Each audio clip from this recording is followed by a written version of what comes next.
webinar. My name is Sarah Tomkison. I'm a social worker and one of the Hub team members. I'd like to introduce also on the Hub with us today. We have Chris Vale, our physical therapist, Dr. Reese Ueno, and I think Dr. Courtney Nunokawa will be joining us later. Just a little bit of housekeeping. I wanted to remind people that the webinar is being sponsored in collaboration with the Queen's Medical Center and the University of Hawaii Jabsom Department of Geriatric Medicine. Uh, as a reminder, your evaluations are required for CMEs, and you can find the evaluations by following the link that will be in the chat or at any time on our website, an email advertisement. We are currently offering continuing medical education for physicians, DOs, RNs, APRNs, and physician assistants. We are happy to announce that you can now download your CME certificates anytime by going to the Queen's Medical Center website, and that's at www.queens.org and typing in capital C, capital M, and E in the search tool. Now, annual transcripts will no longer be sent out. We do appreciate your comments, your suggestions. It's very helpful for us in the planning committee for future programs as well. We want to emphasize that this ECHO webinar serves as a forum for mutual learning and teaching, and it's from experts like each of us here on the front lines. As the ECHO motto goes, all teach, all learn. And in the spirit of aloha, we encourage you to turn on your cameras to help us build this community of learning. Please feel free to eat your lunch during the session, as good nutrition is key to a healthy lifestyle. Briefly, the ECHO webinar format consists of a short lecture from our expert presenter, followed by comments from the expertise of the other Hub members I introduced. You, the participants, comments, your questions, your case examples are also welcomed. Additionally, invite you to share any other geriatric cases, but we ask that you please keep your case discussions HIPAA compliant. This includes not sharing the patient's name, their birth date, address, and so on. We learn best from our patients and our clients. They are our best teachers. This afternoon, it gives me great pleasure to introduce our very distinguished guest speaker. Her name is Janice Tetsuko Kang. She is an accomplished clinical speech and language pathologist with over 30 years of experience. She got her master's in speech language pathology from Ohio University and has held their certificate of clinical competence since 1993. Janice has worked extensively with diverse patient populations throughout her career, providing essential communication and swallowing therapy. Her expertise spans adult inpatient, outpatient, and even home-based services. This highlights her versatility and dedication to patient-centered care. Currently, Janice serves as the lead speech language pathologist at PT Works Hawaii, which specializes in adult communication and swallowing disorders. She's had a variety of roles across rehabilitation centers, working in nursing homes, the hospital settings, and even outpatient clinics. Her extensive experience and leadership in speech language pathology make her a respected figure in this field. So please join me in warmly welcoming Janice Kang to the ECHO. Thank you, Janice. Take it away. Aloha and mahalo. Thank you so much for the honor to be here today with you. And my name is Janice Kong, and we are here for speech therapy for persons with cognitive impairment. Let's make it our goal to help our patients find their voices, whether it be audibly or inaudibly, as there are many ways to communicate. The reason we are here is because we care about our patients and we want to help them in the best manner possible. Caring competence. We can make a difference by setting the tone with our gentle and caring manner while creating a comfortable and safe setting, putting our patients at ease. Caring and kindness go a long way, and people can feel our love and concern for them. Cognitive impairment, as defined by the National Cancer Institute, involves problems with the person's ability to think, learn, remember, use judgment, and to make decisions. Signs of cognitive impairment include memory loss, difficulty concentrating, completing tasks, understanding and following directions, and solving problems. Other signs of cognitive impairment are changes in mood or behavior, loss of motivation, and decreased awareness of their surroundings. Cognitive impairment may range from mild to severe. Some common medical diagnoses with resulting cognitive impairments are various types of dementia, Alzheimer's disease, Parkinson's disease, stroke, head injury, concussion, seizures, and cancer. We are social beings and desire to be heard and understood. As we get older, the decline in our physical and mental abilities can affect our confidence level, and especially if you cannot communicate through speech. You may find yourself being frustrated and feeling discouraged. We may take speech and language for granted, and yet for others, it may be a significant roadblock and challenge to effectively communicate and to socialize with others. We have the ability to encourage individuals on their road to recovery to find their voices and to facilitate their communication skills, advancement in the quality of life. Speech language pathologist, SLP, is a professional title, also referred to as a speech therapist. Both are referring to the same position.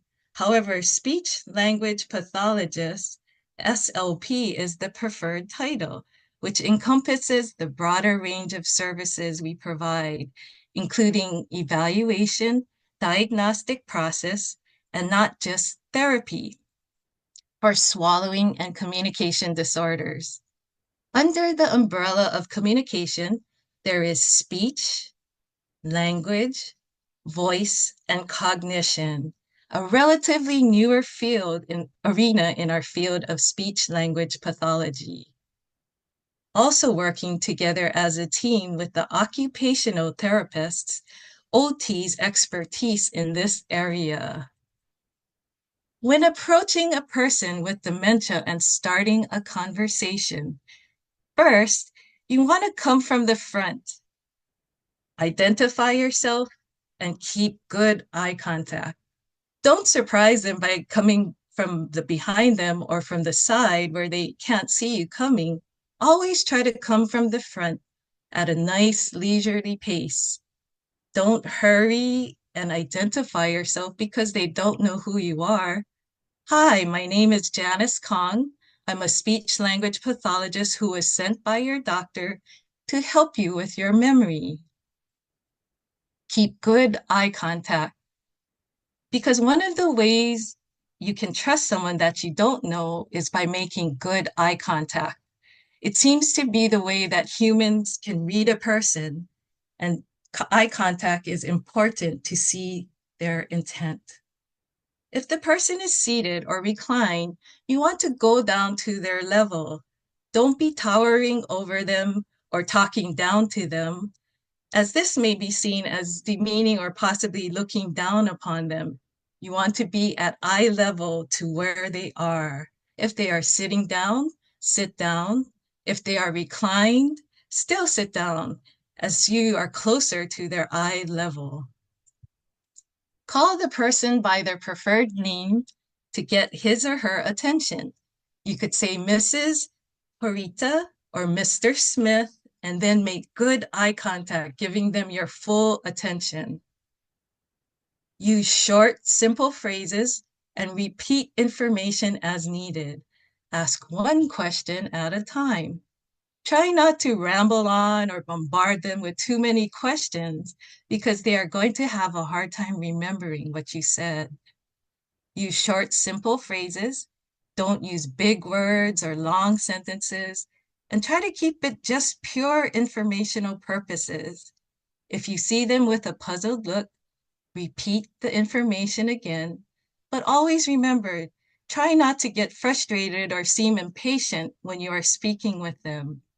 Always a calm, soothing voice, good eye contact at eye level, and ask one question at a time so they can understand you and are able to respond to you. Next, speak slowly and clearly. Use a gentle and relaxed tone. You want to make sure you are speaking slowly and distinctly so they can hear and understand you. You are gentle and relaxed in your tone of voice and calm when you speak with them so they are comfortable with you. And patiently wait for their response. Don't hurry them or seem impatient with them because they may lose patience with you, and then it will be difficult to continue effectively with your treatment. Next slide. Nonverbal communication. On this diagram, 55% of your treatment will be from your body language, whereas 38% is your voice and 7% of your treatment makes up the words, which is only a small percentage. Body language plays a huge role in how you go about treating your patients with dementia. Body language is a type of communication in which physical behaviors, as opposed to words, are used to express information. Good body posture, sitting, standing upright, head up, shoulders back, shoulder blades together. This upright position and good posture helps to convey confidence and the forward projection of your voice. If you are slouched, the voice will go down toward the ground. The other benefit is it is an excellent aspiration precaution by sitting upright in the safe flow of the food and liquid material. Good body posture. Sometimes in cultural, there's a bow in respect or greeting. Rhythmic tapping while counting, reciting, automatic speech sequences, and singing assists with the brain to mouth connection. And dancing is another body language and a great physical activity and outlet of expression. Next slide. Dementia Communication 101. It matters as much as words. Facial expressions. A pleasant and a monotone type of face as a matter of fact type of expression. Don't be too overly animated and try not to do anything that will put them on the spot or put too much pressure on them. If they forget something you ask, some people may get frustrated, but try not to show this in your face because they are watching your facial expression for affirmation. Just keep a calm demeanor face. Tone, be aware and patient and are aware of our tone of voice with our patients to establish trust and rapport. Try not to sound hurried or upset, as this may turn them off, or shut them down. Time, Keep things short and simple. Don't go too long with each question. Try repeating or rephrasing a question as needed. If they don't respond to a certain question or command, then just move on with your session. Don't take too much time on one item. Touch.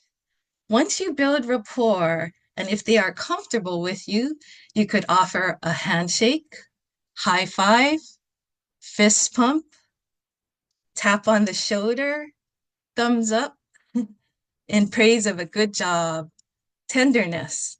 Always treat them like they are family, like they are your grandma or grandpa, and you approach them with that same type of tenderness and caring that you want to convey to your patients. Next slide. Gestures are a great way to communicate non-verbally. Gestures such as counting with fingers, high five, shaka, peace, fist pump, pointing to the desired item, eye blinks. Sometimes you could use the eye blinks as a yes-no response, like one eye blink for yes, two for no, head nod for yes, head shake for no, waving hi, bye, clapping, snapping, and tapping your hands or feet. The rhythmic tapping and movement helps with that connection with the brain to the mouth and helps the flow of words at times, as well as singing. Next slide. Reminiscence therapy. The use of pictures of close family, friends, pets, and happy occasions for the reminiscing of happy memories can help to create a positive frame of mind for your sessions. Positivity. What makes one happy? A key issue of cognitive impairment is lack of motivation. Positivity is an added element that I have incorporated in my treatment as a valuable tool to train our brains to think happy thoughts. I can do it. I am strong. I am capable. I am smart as a great motivator for performing speech, mind, and physical exercises.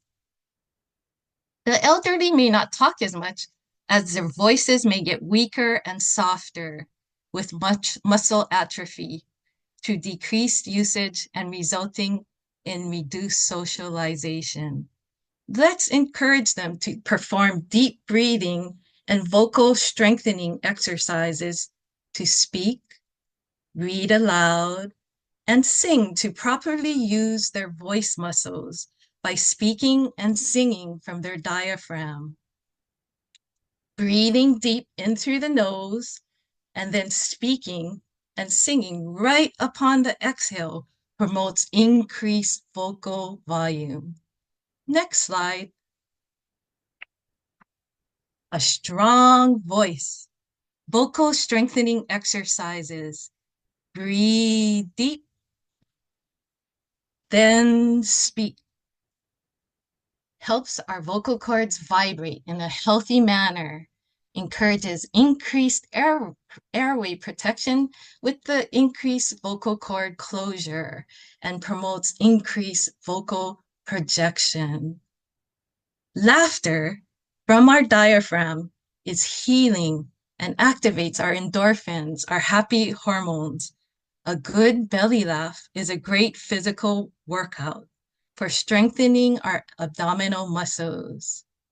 Take a deep breath and then say ha, ha, ha, ho, ho, ho, he,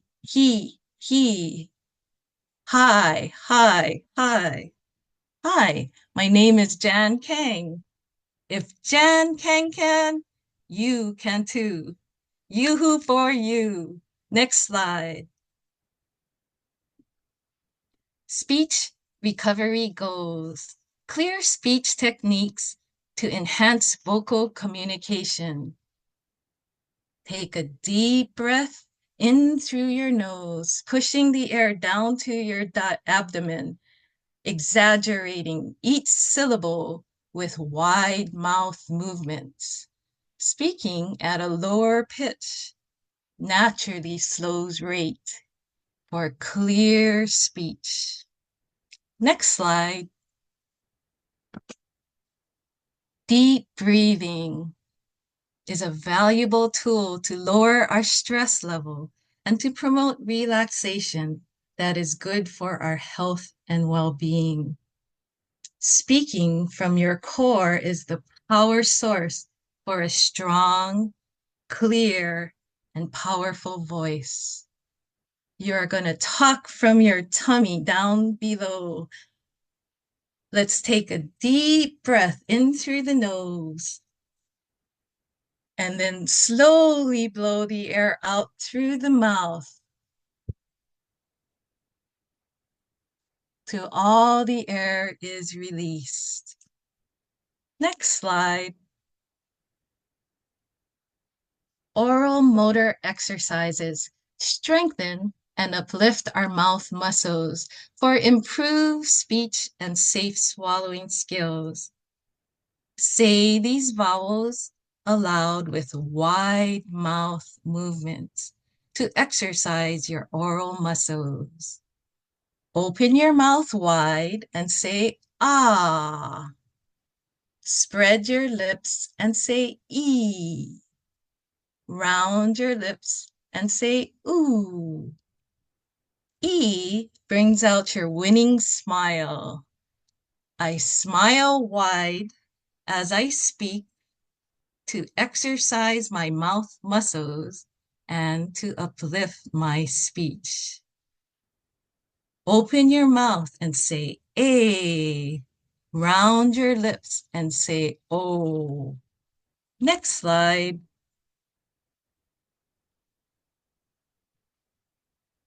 Vowels and consonants exercises. It has been a fun speech practice using the Japanese vowels and consonants.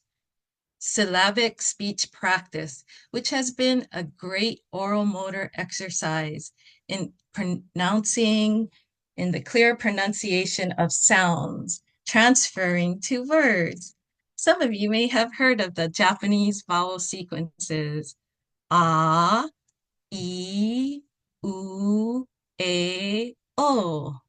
Ka, ki, ku, ke, ko. It's a great rhythmic speech activity as well as exercising your mouth muscles. Sa, shi, su, se, so. Ta, chi, tsu, te, to. Na, ni, nu, ne, no. Ha, hi, hu, he, ho. Ma, mi, mu, me, mo. Ya, I, u, e, yo. Ra, ri, ru, re, ro. Wa, I, u, e, wo. And then there's a fun sequence of the syllables. A, ka, sa, ta, na, ha, ma, ya, ra, wa. Next, I speak at a low, next is the low pitch level. Speaking at a lower pitch helps to increase your vocal quality. I speak at a low pitch for a clear voice. To find my low pitch level, say oh. So all the O words helped you to find a comfortable level where you can speak at a longer period at a comfortable lower pitch level. Say oh. Hello. How low can I go? Very low. Way to go.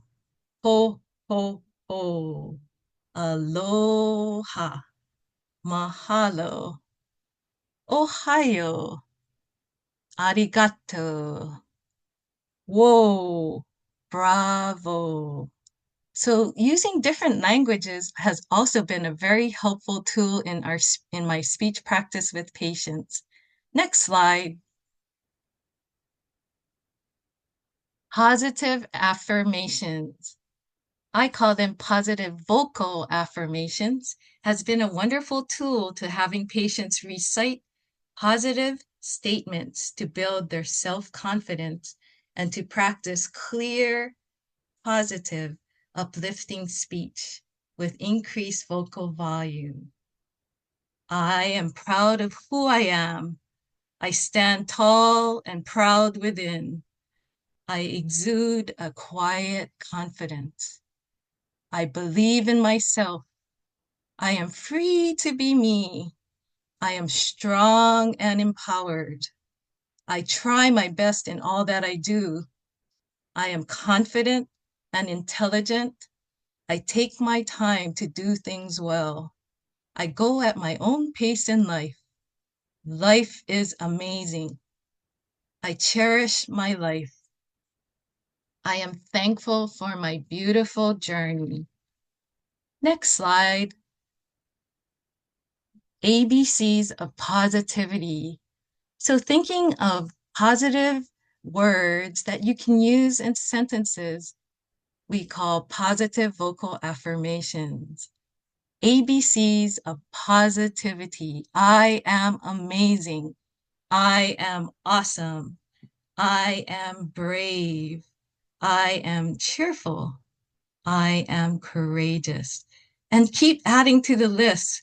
Think of all kinds of different letters with starting with different letters and coming up with some positive words. Next slide. Singing. Singing allows familiar words to flow from our long-term memory and helps increase speech fluency. Singing favorite tunes can help the recall of lyrics and is a great memory exercise also, along with speech. When it is difficult to say the words, try singing your words, which helps the words flow forth. Sing my words to your own melody helps to flow the words forth. For Let It Snow, you could sing, let it flow, let it flow, let it flow. So sing my words to your own unique melody. Sometimes really helps the words to come through. When it's difficult to speak, singing is a great way to bring out the words, singing aloud or singing within. Next slide. Memory strategies for the home environment. A wall clock, digital clock in the home with a big lighted number display and wearing a wristwatch is helpful for increased orientation to time and date. Written reminders around the house to remember important things you need to do. You could use Post-its, written reminders, and post them on the refrigerator, bathroom mirror, throughout the house to help increase your memory of those important things that need to be done. For example, use my walker at all times. One of my patients posted it all around the house as reminders for his safety. Having a container to place and hold important belongings, keys, wallets, keep them in a familiar and central location. It could be a countertop in a bowl, on the shoe cabinet near the entrance or front door, so that as soon as you enter or leave, you will be able to find your important valuables. Wearing a wrist coil keychain with important keys that a person can wear with them wherever they go is a great resource to not misplacing or losing one's keys, which I really found helpful and I use often. Use of a pillbox with the various days of week, AM and PM for daily medication management. It is important to take medications on a timely basis, and checking for the empty slot on a specific day helps to make sure that medications were taken. Arranging a system for the ordering of medications from the pharmacy, possibly ordering a 3-month supply, also remembering to refill the pillbox weekly. Make sure to turn off all electrical appliances prior to leaving the home. Some other memory enhancing activities. Attending group activities increases stimulating conversational dialogue, enjoyable socialization, things like bingo, tai chi, dance, exercise classes that they have in the different senior homes is a wonderful outlet and helpful in working on one's memory. Healthy diet is very important. Good nutrition and certain foods can help with the brain to help remember things better. The antioxidants, blueberries and vegetables, and eating well is very important and healthy and good nutrition. Hydrate well. Good hydration. Drink plenty of water. It was helpful for my patient to use a designated cup to drink his water 3 to 4 times a day. This cup is a very appealing cup and has 2 cups in there. So 3 to 4 times a day would help with the 6 to 8 glasses a day. Hydration is very important as dehydration can affect cognition, confusion, dizziness, headaches, lethargy, fatigue can occur with dehydration. When tired, the brain does not work as well. So exercise, physical activity stimulates brain activity. When active, the brain takes it up to a higher gear. Good oral care. This is very important.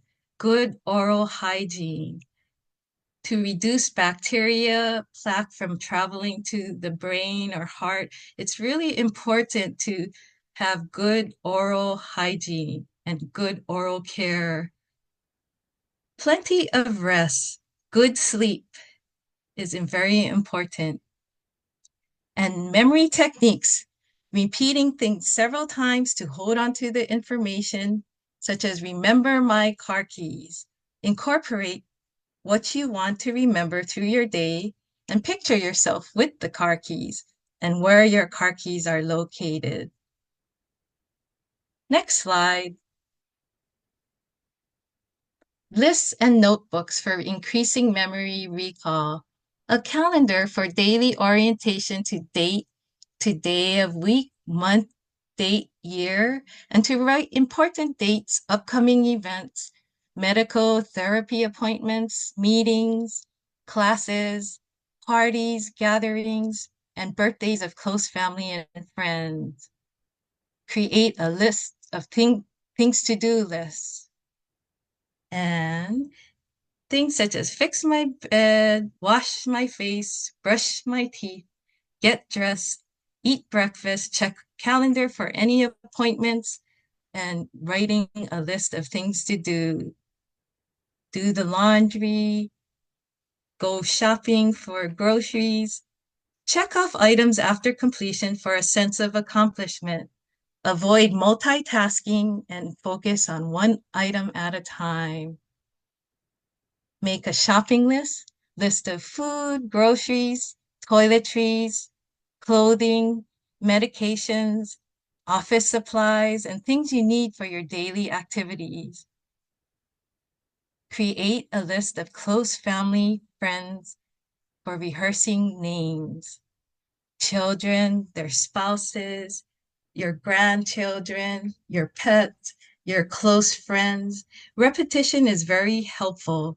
Rehearsing information, name of person, place, date, event, writing it, saying it aloud, mentally repeating it, visualizing the information you would like to remember helps with that important memory.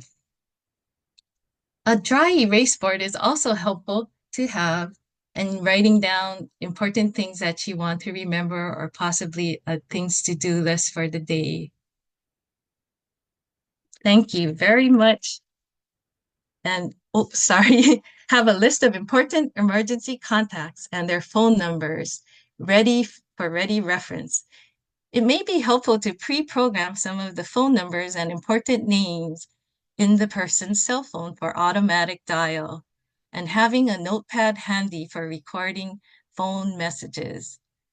A memory notebook to keep important information, list of medications, important daily events, names of important people, keeping a folder of therapy exercises for a home program. Some people like to journal, so journaling is a helpful way to highlight daily activities so you can look back on events and be able to recall important things you have done in the past that you can easily refer to. Keep a small notepad and pen in your pocket or purse to jot thoughts for later recall. The notes feature on your cell phone is another great tool. You could type or use the microphone, type or verbalize your note taking, and that could help you to read it at a later time at your convenience. One more helpful tool that I found was the voice memo on the phone. It helps to record important information, voice record, that you can play back and listen to, and that helps to recall the memory of things also. Thank you very much. When in doubt, next slide. When in doubt, please feel free to recommend a speech evaluation. Thank you very much, John, for helping me with the slides. And thank you very much for coming today.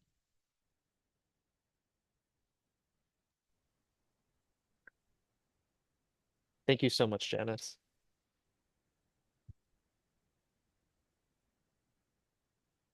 Sarah, if you're saying something, I'm unable to hear you.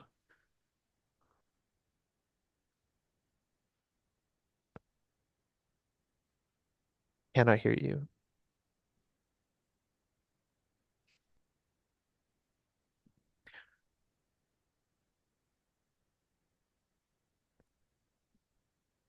Okay. It seems like we're having technical difficulties.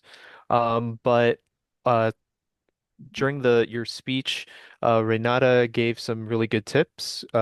Give a list of passwords and logins um to those who are not computer savvy. That was a great one. Uh Yes, that's and great. And then what are some tips for individuals who have more of a active behavior overall and is challenging for those to quickly calm down after this energy? So, again, the gentle kind of approach and just kind of talking with them, sometimes giving them a little break if they need for a few, minutes just so that they can calm down. But if you could talk to them and ask them, possibly how they're feeling, what's upsetting them, and how you can help them to try to provide a solution that might help them feel better, that may be helpful also.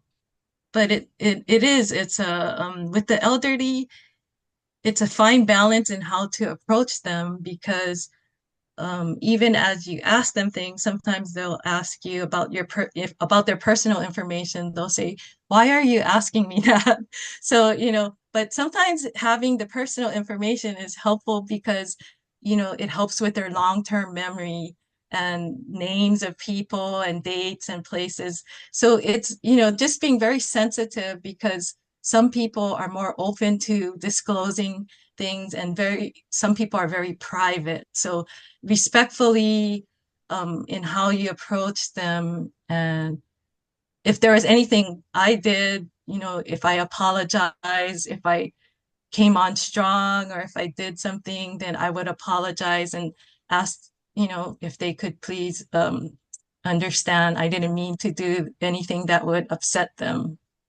But also explaining why you're there is helpful, your purpose of your visit, uh, with cognition, it's a little tricky because there'll be again, like, I don't have any problems, so it's just like, how about we work together to see what's meaningful to them, that they could make it very functional in their memory recall rather than ball, cup, spoons, just these non-meaningful words. It's a little tricky with the testing because they're very non-meaningful to the patient, and you're asking them to recall 5 items, which honestly I would have some difficulty with too. So, it's just being very sensitive to their personality, how they open up, and, kind of building that rapport and trust with them so they will feel more comfortable and at ease. Can you hear me now a little better? Oh, I Yes. was just going to add to what Janice had to say about, and even someone's question about the challenges when there's an active behavior, someone's acting out on their behavior.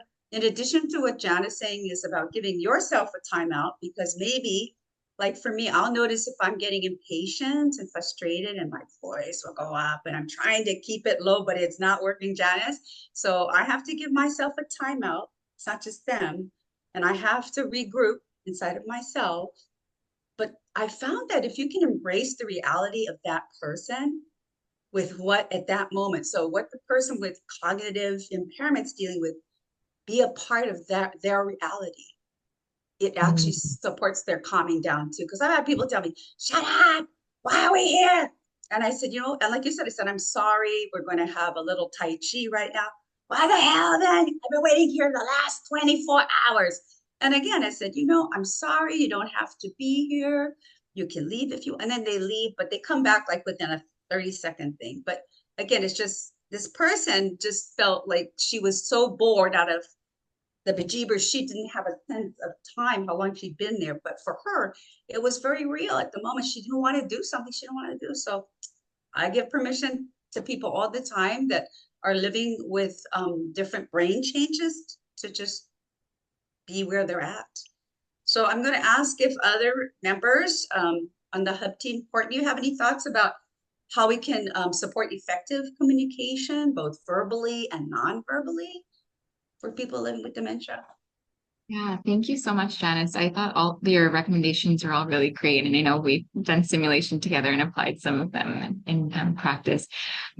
As you were speaking, there's many, especially with the communication. My thought was, wow, we should be applying some of these skills with all our patients, regardless of age, and to show up in that way.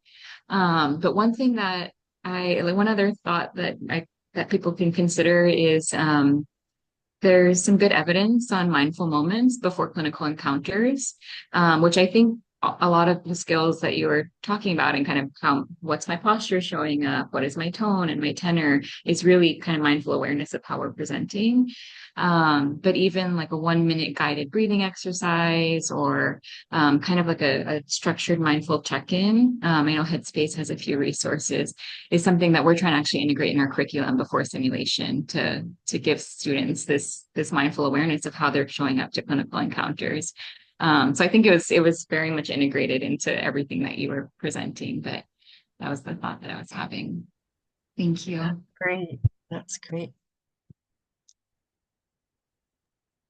Yeah, I like to also, with Sarah and then with Courtney's information, it's definitely important as you do approach your client, the smile. When we smile, we have that positive, we exude positivity. And so if we're kind of having one of our days, we just like Sarah and Courtney said, we just got to take that moment, that mindfulness, take a deep breath and smile as we approach them. Because if we can approach them with a smile, we're less intimidating, less kind of like crowding them as we approach our patients. And definitely from my practice as a PT, approaching them from the front, speaking in a low, slow, conversation with them. Eye level is so important. I'm always kneeling down next to them, in front of them, talking with them about how their day is going. And then we kind of build that rapport and then we can kind of move forward with our treatments and therapy. So I find that really helpful.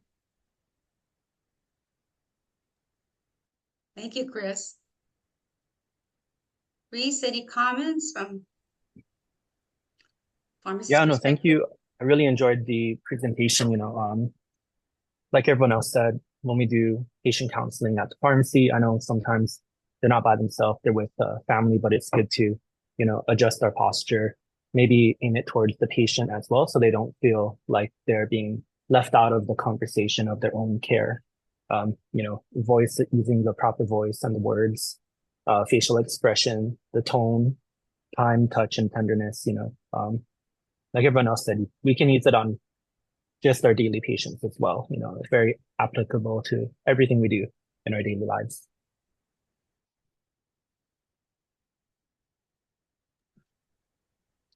Teepa Snow has developed this positive approach to care, which most of you from TT Works knows, and I know you've taken some of the champion days. But the point I want to make is that as these brain changes are occurring for people living with cognitive impairment, really what's happening too is their peripheral vision is also changing. So if we understand that that vision is becoming more narrow and that they're only seeing scuba vision towards the beginning part of their brain change. And as that progresses, the disease progresses at the person, that again, that gets more narrow, right? So now you have this binocular vision. If you put on binoculars, really, what can you see from the sides? What can you see from your depth perception? So, even if you're coming from the front, you probably only see about 12 inches. So I think that's so true. Sometimes you just have to be, I think we have the healthy brains, and I'm a strong advocate that for us that are healthcare providers, practitioners, we need to be responsible, because the person that doesn't have the healthy brain is doing the best they can with what they have left.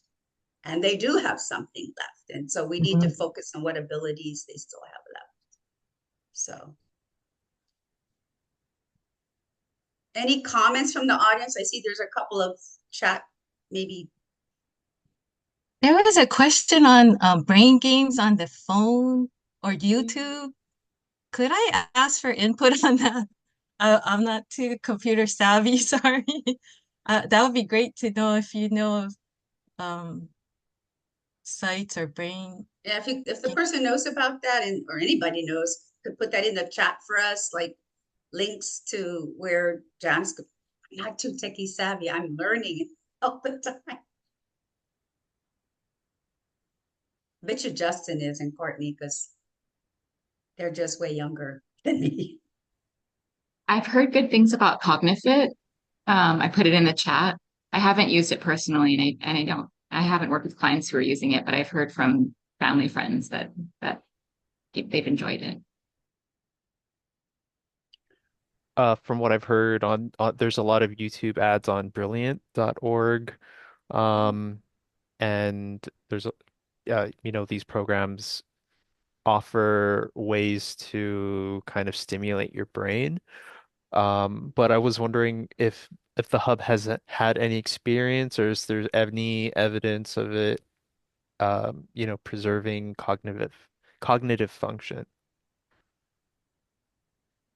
I don't know. I mean, like we've heard a couple of neurologists speak here on the webinar about medication for helping with. Correct me if I have this wrong.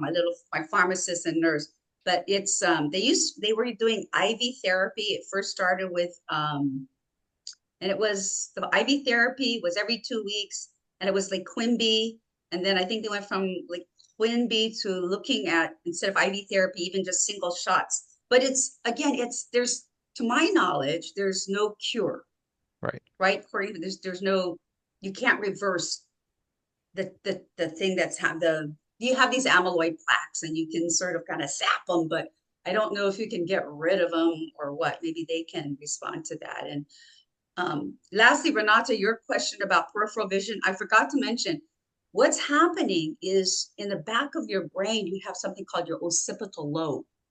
So the changes that are occurring is not it's not the physical vision, it's the brain change from the occipital lobe. So information has to be processed from what you see here, goes all the way back to where your lobe is, the brain. So we can't really improve upon or widen peripheral vision, because that's just what happens when you have dementia.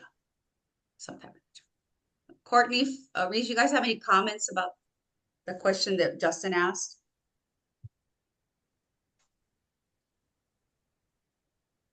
Well, from my understanding, for the most part, medications for Alzheimer's, it mostly just slows down the progression.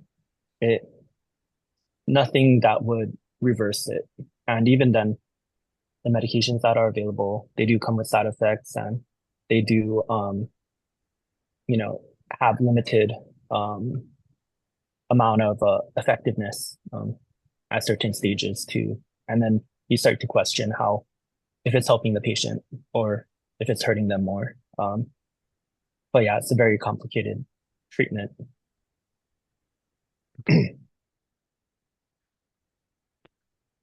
We uh the Alzheimer we GWEP had a panel during the AHEC summit regarding Alzheimer's treatment and the latest advancements here that are available here in Hawaii. I'll go ahead and put that talk in the chat um to that panel, and there was a lot of very good discussion and very good advice from the neurologists here. And Courtney had something. Can you read what you wrote in the chat, Courtney, about the neurodegenerative? Yeah, there's transcranial near infrared light therapy, and they've started the research, I think, with post TBI encephalopathy, like that type of neurodegenerative diseases. But they're doing research now in Parkinson's and dementia. And there's some early clinical trial results showing kind of regeneration of tissue. So it hasn't been tested to affect for treatment yet, but just from tissue regeneration, there's possibility. Dr. Marita, you also had a comment in the chat. Could you just share with us about some, you were sharing maybe there's some new research? Yeah, sorry. So I can't recall, but I read something maybe about a month ago or so, maybe 6 weeks, that there are some new. I can't recall the agent itself, but this particular one that's in research can, in the early studies, show a decrease in the pre-existing accumulation of amyloid. Now, whether it's going to come to fruition in future, don't know, but it seems encouraging. So fingers crossed, all digits crossed. Yes.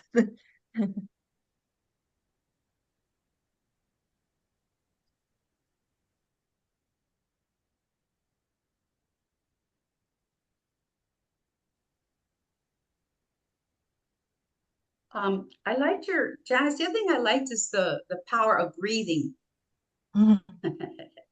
And so I take Tai Chi and teach. So that's a very big part for people that do yoga and do Tai Chi. A lot of the breathing exercises that you shared really would help. I mean, I'm sure you use it for people that have stuttering problems too. So it's just not for people with cognitive impairment, but the power of breath and being able to breathe from that belly on an exhalation. I mean, I try to do that to calm myself down. But did anybody have any comments about how they've used breathing with their patients or for communication or in any other way?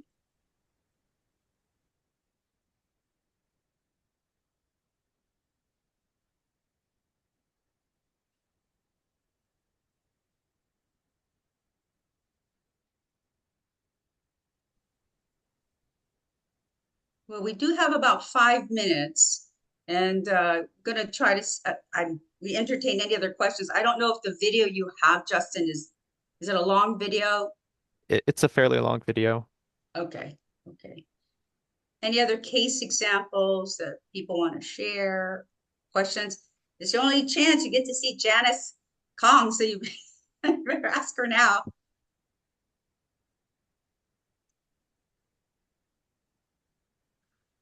I thought Janice's presentation was just superb. And I love a lot of cute ways to address and joyful ways to address the challenges of caring for people with dementia and I mean speech problems or swallowing problems. But I was very entertained and engaged, and I personally have a mother who has advanced dementia and is actually currently dying at the moment. So this is particularly poignant for me, but also so again very beneficial, and I really appreciate that what you taught us today. Thank you so much, Dr. Morita. Thank you. You're welcome. Thank you. John's put in the chat just for the reminders for the nurses and physicians and the nurse practitioners, if you do want to get CMEs, to please fill out the evaluation. Thank you, everyone. And next month, we are going to have Dr. Warren Wong join us, and he's going to be speaking about family caregivers. So I hope you can join us then in December. Have a good week and take care, everyone, and be safe. Thank you. Thanks, Janice. Thank you very much, everybody. Thank you, Janice. Thank you, team. Thank you. Aloha.